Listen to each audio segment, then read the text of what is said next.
আসসালামু আলাইকুম ওয়া রাহমাতুল্লাহি ওয়া বারাকাতুহু। আজকে আমরা কাজ ক্ষমতা ও শক্তি বহু নির্বাচনী প্রশ্ন সমাধান দ্বিতীয় পর্বে হাজির হয়েছি। 31 নম্বর প্রশ্ন থেকে আমরা শুরু করতে যাচ্ছি। তবে শুরু করা যায়। গতির জন্য বস্তুর যে শক্তি হয় তাকে কি বলা হয়? গতিশক্তি। তারপরে একটি বন্দুক থেকে গুলি ছোড়া হলে কোন ঘটনাটি ঘটে? তো এটার ক্ষেত্রে আমাদেরকে অপশনের মধ্যে দেখা যাচ্ছে যে গতিশক্তি নিয়ে বলেছে, কিন্তু এটা সমাধান করার আগে আমাদেরকে ভরবেগের সংরক্ষণশীলতার সূত্র নিয়ে জানতে হবে। সেটা হচ্ছে m1u1 plus m2u2 is equal two m1v1 plus m2v2। এটা কোথেকে এসেছে? এটা হচ্ছে আমাদের বলের অধ্যায় থেকে চলে এসেছে, কিন্তু এটা তাও আমাদের জেনে রাখা ভালো, এইচএসসি তেও কাজে দেবে। তাহলে এখানে দেখা যাচ্ছে বন্দুকের ভরবেগ আর গুলির ভরবেগ হচ্ছে পি। এখানেও বন্দুকের ভরবেগ আর গুলির ভরবেগের সমষ্টি হচ্ছে পি। অর্থাৎ দুইটা ক্ষেত্রে আমাদের বন্দুকের ভরবেগ আর গুলির ভরবেগের সমষ্টি একই থাকে। তো এখন এইটার সাথে আবার আমাদের অপশনে গতিশক্তির কথা বলা আছে। গতিশক্তির সাথে এটার সম্পর্ক স্থাপন করতে হবে। হাফ এম ভি স্কোয়ার মানে হচ্ছে half m square v square divided by m. তারপর এটা থেকে বলা যায় half M v whole square divided by m, অথবা এম ভি মানে হচ্ছে পি, এই যে ভরবেগ, এম ভি মানে ভরবেগ, এটাই হচ্ছে p, p square divided by 2m। তাহলে এটা হচ্ছে আমাদের সম্পর্ক। তো এখন আমাদের বন্দুকের জন্য একবার আর গুলির জন্য একবার দেখতে হবে, বন্দুকের জন্য আর গুলির জন্য। তো বন্দুকের জন্য আমরা দেখি, বন্দুকের জন্য এটা হবে p square divided by 2m1, আর গুলির জন্য হবে হচ্ছে P square divided by 2m2। তাহলে এখন আমাদের পি স্কোয়ার আর 2 এর মান কিন্তু একই, m1 আর m2 এর মানটা আলাদা। তো এখন m1 এর মানটা অবশ্যই বন্দুকের মানটা গুলির মানের চেয়ে বেশি হবে, ঠিক আছে? এটা আমরা স্বাভাবিকভাবে বুঝতে পারছি। m1 টাকে পাশে লিখি 1/m1, আর m2 কে পাশে লিখি 1/m2। তাহলে বন্দুকের ভরটা আমি ধরে নিলাম 800 কেজি, আর গুলির ভর ধরে নিলাম 1 কেজি, সাপোজ এমনি ধরলাম। তো এখন বন্দুকের ভর যদি 800 কেজি হয় তাহলে এটা 1/800, আর গুলির ভর যদি 1 কেজি হয় তাহলে এটা হবে 1/1। তাহলে পি স্কয়ার আর 2 দুই জায়গাতেই একই, কিন্তু এটা হচ্ছে 1/800, এটা 1/1 মানে 1। তো এখন দুইটা গুণ করে দেখো কোনটা বেশি আসে। নিঃসন্দেহে নিচেরটা বড় হবে আর উপরেরটা ছোট হবে, উপরের মানটা ছোট হবে আর নিচের মানটা বড় হবে। এই যে এই দুটা বাদ দিয়ে দিই, এই দুটা তো সমান, এই দুটো আমার চিন্তা করতে হবে না। একটা 1/800 আর একটা 1, কোনটা বড়? অবশ্যই 1 বড়, 1 বড় হবে। এই জন্য আমরা বলতে পারি যে গুলির যে গতিশক্তি বন্দুকের গতিশক্তির চেয়ে কি হবে? বেশি হবে। এখান থেকে আমরা এই হিসাবটা বের করে ফেলতে পারি। তো আসলে কি হচ্ছে? আসলে এই যে গতিশক্তি আর ভর, এই গতিশক্তিটা যেটা ছিল, গতিশক্তি আর ভরবেগের যখন আমি হিসাবটা করলাম, এই ভরবেগ আর গতিশক্তির মধ্যে সম্পর্ক স্থাপন করার পর আমরা দেখলাম যে E K is equal to P square divided by 2m আসলো। নিচে ভর ছিল, তার মানে এই ভর আর গতিশক্তির সম্পর্কটা কি হয়ে গিয়েছিল? ব্যস্তানুপাতিক হয়ে গিয়েছিল। ব্যস্তানুপাতিক হয়ে যাওয়ার কারণে যতই ভর বাড়বে ততই গতিশক্তি কি হবে? কমবে। তাহলে বন্দুকের গতিশক্তি যেহেতু বেশি, বন্দুকের ভরবেগ যেহেতু বেশি, মানে ভরটা যেহেতু বেশি, বন্দুকের ভর যেহেতু বেশি, তাই বন্দুকের গতিশক্তি কি হবে? কম হবে। আর গুলির ভর যেহেতু কম, তাহলে গতিশক্তি কি হবে? বেশি হবে। এই যে সোজা হিসাব, কেবল ব্যস্তানুপাতিক থেকেই আমরা বুঝে নিতে পারি কার গতিশক্তি বেশি, কার গতিশক্তি কম। 60 কেজি ভরের একজন দৌড়বিদ, দৌড়বিদের ভর কত? 60 কেজি। তারপরে কত সেকেন্ডে? 12.5 সেকেন্ডে কত মিটার দূরত্ব অতিক্রম করলো? 100 মিটার দূরত্ব অতিক্রম করলো। তাইলে এখন এখানে আমাদের ত্বরণের কোনো সূত্র দেয়নি, হিসাব দেয়নি। এই কারণে আমরা হিসাবটা করব কিভাবে? AC is equal to VT, সমবেগের হিসাব এভাবে করা যাবে। তাহলে আমাদের কি বের করতে হবে? V বের করতে হবে। V বের করলে আমি গতিশক্তির হিসাব করতে পারবো, হাফ mv স্কয়ার। তাইলে V টা বের করি, V হচ্ছে S ডিভাইডেড বাই T, তার মানে V হবে 100 ডিভাইডেড বাই 12.5। তাহলে V এর মান আসবে কত? V এর মান আসবে 8 মিটার পার সেকেন্ড। বেগ 8 মিটার পার সেকেন্ড, এটা আসছে আমার V। তাইলে এখন আমি গতিশক্তির হিসাব করি, হাফ 60 টাইমস 8 স্কয়ার। তাইলে 60 আর 2 কেটে দিলে এখানে 1, এখানে 30, আর 8 স্কয়ার হচ্ছে 64 টাইমস 30। তাইলে যেটা আসে সেটা হচ্ছে আমাদের মান, আর এটা হচ্ছে 1920 জুল। এটা হচ্ছে আমাদের গতিশক্তি। এরপর 5 কেজি ভরের একটা বস্তুকে 50 মিটার উঁচু দালানের ছাদ থেকে নিচে ফেলে দেওয়া হলো। ভূমি পৌঁছানোর আগ মুহূর্তে তার গতিশক্তি কত? তো এখন আমরা জানি যে এই উচ্চতা আর এই এখান থেকে এখানে ফেলে এখানে যে বিভব শক্তি থাকবে, একদম সর্বোচ্চ উচ্চতায় বিভব শক্তি হচ্ছে একদম সর্বনিম্ন এই পয়েন্টটাতে যে গতিশক্তি এটার সমান। এখানে বিভব শক্তি সর্বোচ্চ, এখানে গতিশক্তি সর্বোচ্চ, দুটোই কি হবে? একই হবে। এখানে যে বিভব শক্তি, এখানে সেই গতিশক্তি। তাইলে আমাকে যদি বলে এখানে গতিশক্তি হিসাব করতে, তাহলে আমরা এখানে বিভব শক্তি হিসাব করলেও হবে, দুটোই একই। তাইলে আমি সেই কাজটাই করব। এখন এই টোটালটার উচ্চতা হচ্ছে 50 মিটার, বস্তুর ভর হচ্ছে 5 কেজি। তাইলে আমার যে বিভব শক্তি হবে সেটা হবে হচ্ছে EP is equal to mgh। তাইলে m হচ্ছে 5, g হচ্ছে 9.8, h হচ্ছে 50। হিসাব করলে যে মানটা আসবে সেটাই উত্তর। হিসাব করলে আসে হচ্ছে 2450। 5 5 দেখি 50 মিটার উচ্চতা ভূমি স্পর্শের আগ মুহূর্তে। ওকে, তাহলে এটা হচ্ছে কত? 55 9.8। আচ্ছা আচ্ছা আচ্ছা আচ্ছা, তাহলে এটা 2450 আসবে। ওকে, এরপরে আসি হচ্ছে তারপরে প্রশ্নে কোন শর্তে কোন বস্তুর গতিশক্তি 16 গুণ হবে? 16 গুণ হবে হচ্ছে ই কে 16 গুণ হবে কখন? এখন ই কে কার সমানুপাতিক? ই কে হচ্ছে বেগের সমানুপাতিক, কারণ আমার ভরটা কি থাকে, এমটা কিন্তু একই থাকবে। তার ভর 16 মিটার পার সেকেন্ড হোক বা 4 মিটার পার সেকেন্ড হোক, তার বেগটা 16 মিটার পার সেকেন্ড হোক বা 4 মিটার পার সেকেন্ড হোক, ভর সবসময় কি থাকে? যদি 5 কেজি হয় 5 কেজি থাকবে। ভর কি বেগ বৃদ্ধির সাথে সাথে বাড়বে না, ভরের কোনো চেঞ্জ হবে না, চেঞ্জটা হবে হচ্ছে বেগের। তাইলে আমি যদি এখন বেগটাকে 4 গুণ করি, আসলে এটা কিন্তু ভি স্কয়ার, বেগের সমানুপাতিক, কারণ আমরা জানি যে EK is equal to half M V square. তাহলে যে ভি স্কয়ারটার সমানুপাতিক হচ্ছে ইকে, ভি স্কয়ারের সমানুপাতিক। তাহলে আমি যদি এখন এটাকে 4 গুণ করে দিই, 4 গুণ করলে কি হবে? এই 4টাও স্কয়ার হয়ে যাবে, তাহলে কত হয়ে যাবে? 16 গুণ হবে। তাইলে আমি যদি বেগটাকে 4 গুণ করি, তাহলে এই বেগটা যেহেতু অলরেডি স্কয়ার আছে, একটা ফাংশনের মতো 4 এর উপর স্কয়ার বসে এটা 16 হয়ে যাবে। তাইলে তখন কি হবে? গতিশক্তি 16 গুণ হয়ে যাবে। তাইলে আমি যদি বেগটাকে 4 গুণ করি, তাহলে এই 4টা স্কয়ার হয়ে গতিশক্তি 16 গুণ হয়ে যাবে। এরপরেরটাই যাই, এরপরেরটা হচ্ছে কোন শর্তে? এরপর 50 কেজি ভরের এক বালক 7 মিটার পার সেকেন্ড বেগে দৌড়ালে তার গতিশক্তি কত? এটাও সহজ, এটাও আমরা হাফ এম ভি স্কয়ার দিয়ে করে ফেলতে পারবো। এম এর জায়গায় তখন বসবে হচ্ছে 50 আর ভি এর জায়গায় বসবে হচ্ছে 7। আচ্ছা, তারপর বস্তুর বেগ দ্বিগুণ হলে গতিশক্তি কত হবে? এখন বেগ যদি দ্বিগুণ হয়, তাহলে এটা 2v square EK is proportional to 2v square. তখন এই 2 স্কয়ারটা হয়ে যাবে হচ্ছে 4, তাহলে এটা 4 গুণ v স্কয়ার হবে। তার মানে আগের চেয়ে 4 গুণ হয়ে যাচ্ছে বেগ। তাইলে আচ্ছা, আমাদের যেটা বলেছিল গতিশক্তি যদি আমরা বেগ যদি আমরা দ্বিগুণ করি, তাহলে কি হবে? বেগ দ্বিগুণ করলে 4 টাইমস v স্কয়ার হয়ে যাবে। তাহলে আগের চাইতে গতিশক্তি কত গুণ বাড়বে? 4 গুণ বাড়বে। বেগ দ্বিগুণ করলে গতিশক্তি 4 গুণ হবে। আচ্ছা, এরপরে 60 কেজি ভরের একজন দৌড়বিদের গতিশক্তি এত হলে তার বেগ কত?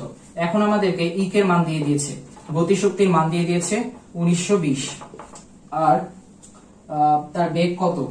ভর দিয়ে দিয়েছে হচ্ছে 60 কেজি, আর বেগ কত এটা জানতে চেয়েছে। তাহলে আমরা জানি half M V square is equal to 1920। তারপরে আমরা জানি যে v square is equal to 1920, এই দুইটা গুণ হয়ে যাবে আর নিচে এম চলে আসবে, এম হচ্ছে 60 কেজি। তাইলে এখান থেকে যেটা পাওয়া যাবে, এটাকে যদি আমি রুট করে দিই, তাহলে ভি মান পেয়ে যাব। এরপরে 1260 জুল গতি শক্তি বিশিষ্ট, এরপরে আমাদের বলেছে 1260 জুল গতিশক্তি বিশিষ্ট, এটা হচ্ছে আমাদের গতিশক্তি, আর তার বেগ হচ্ছে 6 মিটার পার সেকেন্ড, এটা হচ্ছে বেগ। তাইলে আমাদের ভর কত? ওইটাও একইভাবে করতে হবে, half M V square is equal to E K. তাইলে এখান থেকে আমরা বলতে পারি এই ই এর মান হচ্ছে আবার 1260 দেওয়া, তাইলে এম হচ্ছে, এম এর মান হবে 1260, দুইটা গুণ হয়ে যাবে আর ভাগ হয়ে যাবে ভি স্কয়ার দিয়ে। ভি মান বসিয়ে দিব 6 স্কয়ার মানে 36, এটা দিয়ে এই 36 ভাগ দিয়ে দিলেই এম এর মান পাওয়া যাবে। এরপর 65 কেজি ভরের একজন দৌড় প্রতিযোগী 9 মিটার পার সেকেন্ড বেগে দৌড়ালে তার গতিশক্তি কত হবে? সব একই ধরনের প্রশ্ন, এগুলা করব না। 60 কেজি ভরের দৌড়বিদ এত বেগে দৌড়ালে গতিশক্তি কত? এত কেজি ভরের গাড়ি এত বেগে চললে গতিশক্তি কত? তারপর আচ্ছা, এবার একটা মজার প্রশ্ন পাওয়া গেছে, 60 কিলোমিটার পার আওয়ার এই বেগে চলমান একটা গাড়িকে ব্রেক প্রয়োগ করা হলো, গাড়িটার ভর 5000 কেজি হলে গতিশক্তি কত? ভর হচ্ছে 5000 কেজি। তাইলে এই বেগে থাকার সময় ব্রেক কষা হয়েছে, তো এখন এটা কিন্তু আসলে বেগ কিলোমিটার পার আওয়ারে দেওয়া, তো কোনো কিছু কিলোমিটার পার আওয়ারে দিলে এটাকে আমরা 3.6 দিয়ে ভাগ করে দিলে মিটার পার সেকেন্ড পেয়ে যাব। এমসিকে এর জন্য একটা সহজ উপায়। তো এখন এটা দিয়ে ভাগ করলে যেটা পাবো সেটা হবে আমাদের ভি, আর এটা হচ্ছে আমাদের এম। তাহলে এখন এখান থেকে আমরা হাফ এম ভি স্কয়ার এটা প্রয়োগ করে দিয়ে গতিশক্তি পেয়ে যাব। ওকে, তারপরে 2 কেজি ভরের কোনো বস্তু 3 মিটার পার সেকেন্ড থেকে 6 মিটার পার সেকেন্ড করা হলে এর গতিশক্তি কত বৃদ্ধি পাবে। তাইলে এখন আমাদের যে প্রথম যেটা ছিল 2 কেজি ভরের কোনো বস্তু, ওকে, এটার বেগ হচ্ছে এত থেকে এত করা হয়েছিল। তাইলে প্রথমে যেটা হবে সেটা হচ্ছে t1 half mv square mv1। প্রথমে ছিল হচ্ছে 3, তাইলে এটা প্রথমে 3 স্কয়ার হবে। তারপর একটা t2 হচ্ছে কত গুণ বাড়াচ্ছে, 6 মিটার পার সেকেন্ড করে দিয়েছে, তাইলে এটা হবে তখন 6 স্কয়ার। তাইলে এটা থেকে এটা বিয়োগ করলে t2 মাইনাস t1 কতটুকু বৃদ্ধি পাচ্ছে, এই বৃদ্ধি পাওয়ার হিসাবটা করতে হলে তখন হাফ m কমন নিব, 6 স্কয়ার থেকে 3 স্কয়ার বিয়োগ করব। এইটার যে হিসাবটা আসবে সেটাই হচ্ছে আমাদের উত্তর।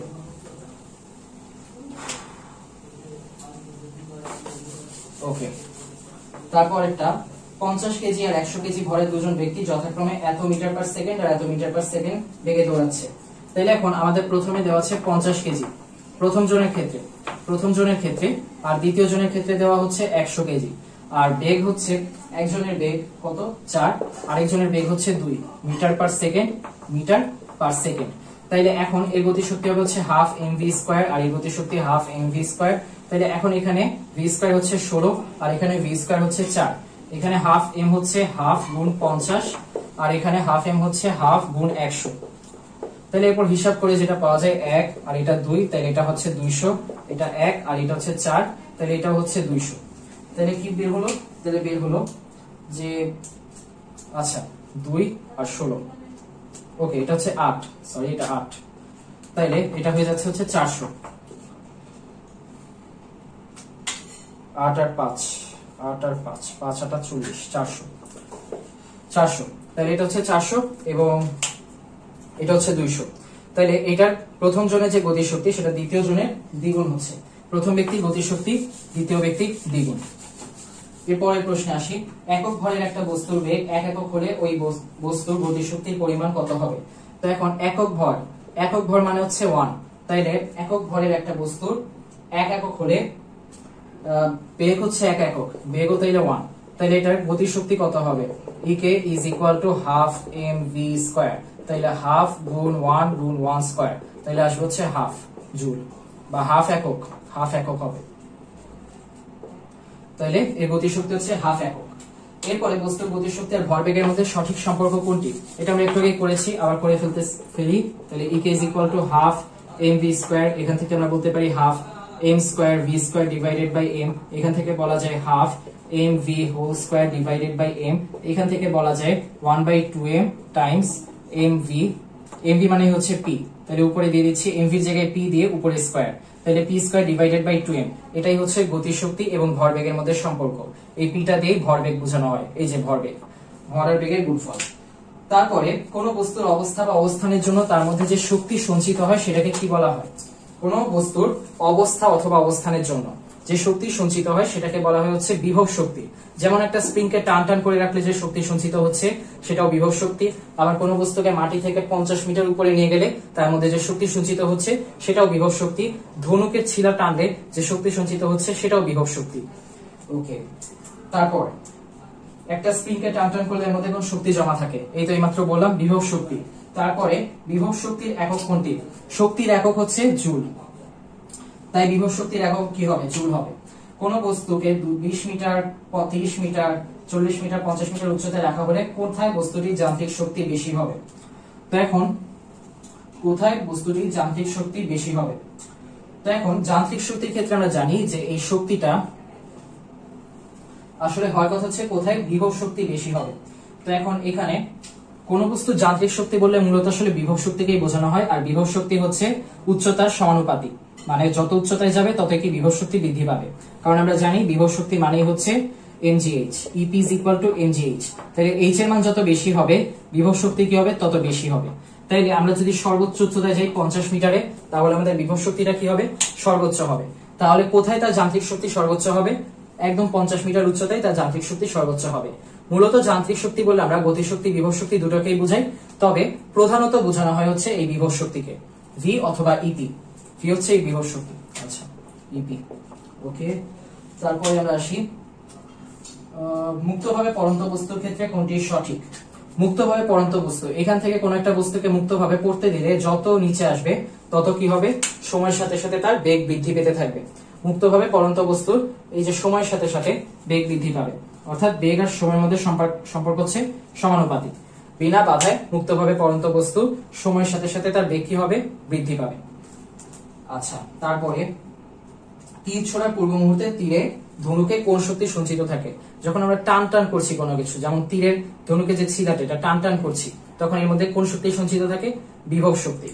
আচ্ছা, তারপরে ভূপৃষ্ঠ থেকে একটা বস্তুকে উপরে তোলা হলে এর মধ্যে কিরূপ শক্তি সঞ্চিত হবে? একটু আগে আমরা বললাম ভূপৃষ্ঠ থেকে কোনো কিছুকে এত উপরে নিয়ে যাওয়া হলে তার মধ্যে যে শক্তিটা সঞ্চিত থাকে সেটা কি? বিভব শক্তি। এখানে অবস্থানের পরিবর্তন হচ্ছে, অবস্থার পরিবর্তন অথবা অবস্থানের পরিবর্তন, এই দুটার জন্য যে শক্তি সঞ্চিত হয় কোনো বস্তুর মধ্যে সেই শক্তিটাই হচ্ছে বিভব শক্তি। ওকে, তারপরে এখানে একটা কপি কল দেওয়া আছে, কপি কল। এখন এই কপি কলে এটা হচ্ছে এ আর এটা হচ্ছে বি। তো এখন এই এর মধ্যে যে শক্তিটা সঞ্চিত আছে এটা কি শক্তি?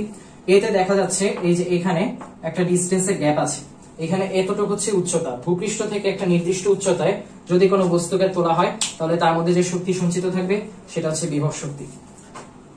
ওকে, এরপরে 55, বিভব শক্তি বৃদ্ধি করতে হলে কি রূপ কাজ করতে হয়?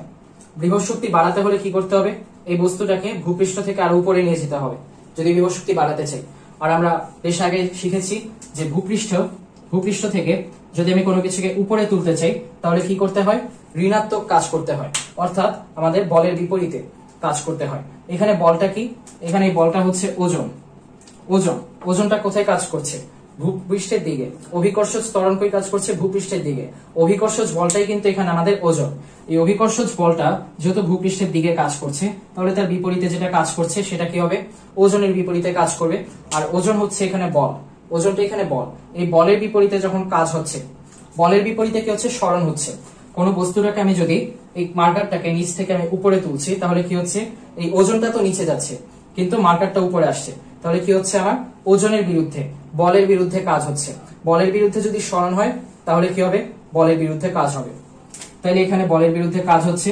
আর এই কাজটা কি? মার্কারটাকে উপরে তুলছে, এর মধ্যে কোন শক্তি আসছে? বিভব শক্তি আসছে। তাহলে বলের বিরুদ্ধে কাজ করলে কোন শক্তি সঞ্চিত হয়? বিভব শক্তি সঞ্চিত হয়। আর বলের দিকে যখন কাজ করছি আমি তখন এটা এই ওজনের দিকে কাজ হচ্ছে, নিচের দিকে। কিন্তু বলের বিপরীতে কাজ করলে এটা উপরে উঠছে। আর এই বিপরীতে কাজ করলে যে শক্তি সঞ্চিত হয় সেটাই বিভব শক্তি। এরপরে আসি, আর কি আছে? কোনটির উপর অভিকর্ষজ বিভব শক্তির মান নির্ভর করে না? সময়ের উপর। কারণ বিভব শক্তি আমরা তিনটা জিনিসের উপর নির্ভর করছে, একটা হচ্ছে ভর, একটা হচ্ছে অভিকর্ষজ ত্বরণ আর একটা হচ্ছে উচ্চতা, কিন্তু এর সাথে সময়ের কোনো সম্পর্ক নেই। এরপরে 10 কেজি ভরের বস্তুর ওজন কত? 10 কেজি ভরের বস্তুর ভর হচ্ছে 10 আর 10 কেজি ভরের বস্তুর ওজন হবে হচ্ছে F is equal to m, W is equal to mg। ওজন হবে 10 গুণ 9.8, তাহলে এটা হবে 98। ওকে, তারপরে 60 কেজি ভরের এক ব্যক্তি 2 কিলোমিটার উঁচু পর্বতে আরোহণ করলে তিনি কত কাজ করবেন? এটা আমরা বুঝতে পারছি যে এটা দেখা যাচ্ছে 60 কেজি আর পর্বতের উচ্চতা 2 কিলোমিটার মানে 2000 মিটার। তাহলে 60 গুণ 2000 গুণ 9.8, যেই মানটা আসবে ওইটাই হচ্ছে উত্তর। এরপরে নিশাত মজুমদার 10 কেজি মালামাল নিয়ে 850 মিটার উঁচু একটি পাহাড়ে আরোহণ করলেন। তার নিজের যে ভর আছে সেই নিজের ভর হচ্ছে 55 কেজি আর মালামালের ভর হচ্ছে 10 কেজি। তাহলে এখন আমাদের প্রথম কাজ হচ্ছে ভরটা হচ্ছে নিশাত মজুমদারের ভর 55 কেজি আর মালামালের ভর হচ্ছে 10 কেজি। টোটাল হবে হচ্ছে 65 কেজি। আর পাহাড়ের যে উচ্চতা আছে, পাহাড়ের উচ্চতা হচ্ছে h হচ্ছে 850 মিটার। এরপরে আমাদের যে জি, এটা আমাদের সবারই জানা 9.8। তাহলে যে বিভব শক্তি হবে ইপি, এটা হচ্ছে mgh আর এটা হবে 65 গুণ 850 গুণ 9.8। যে উত্তর আসবে, যেটা আসবে সেটাই উত্তর। এরপর 60 আমাদেরকে এরকম দেওয়া আছে, এটা আর এটা নিচে। এখন এটা হচ্ছে x আর এটা হচ্ছে h।